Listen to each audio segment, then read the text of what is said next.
Aqui no hospital a gente tem uma média de 250 a 300 atendimentos por dia.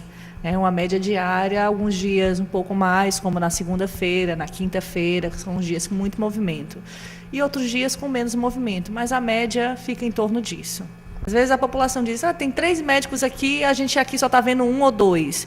Porque a gente tem que dar suporte ao primeiro andar. Os pacientes que ficam em observação, eles precisam ser reavaliados por nós. Não podem ser simplesmente atendidos e deixados para lá. As pessoas que chegam, que são idosos, que são crianças com febre, você sabe muito bem, os idosos são prioridade, né? Prioridade existe a lei e, além de tudo, tem a lei do coração. Então, nós procuramos dar imediatamente assistência aos idosos, às crianças que chegam com febre também, e também as pessoas são colocadas no atendimento pela vez, não é?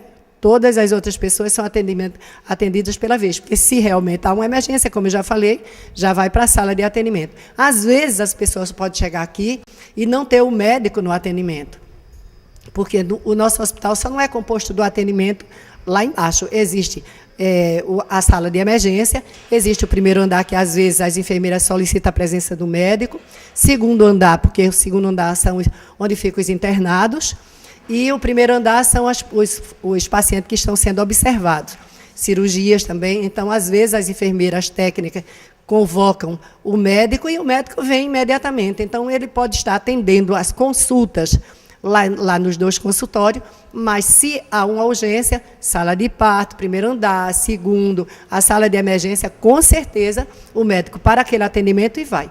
Então, às vezes, a gente ouve comentários de que as pessoas chegaram e não tinha médicos. Temos 3 médicos no atendimento todos os dias. Nosso plantão aqui no hospital são 3 médicos todos os dias. Fora os médicos que ficam atendendo na ortopedia, claro, os cirurgiões que ficam lá no centro cirúrgico, mas para o atendimento do dia a dia são 3 médicos.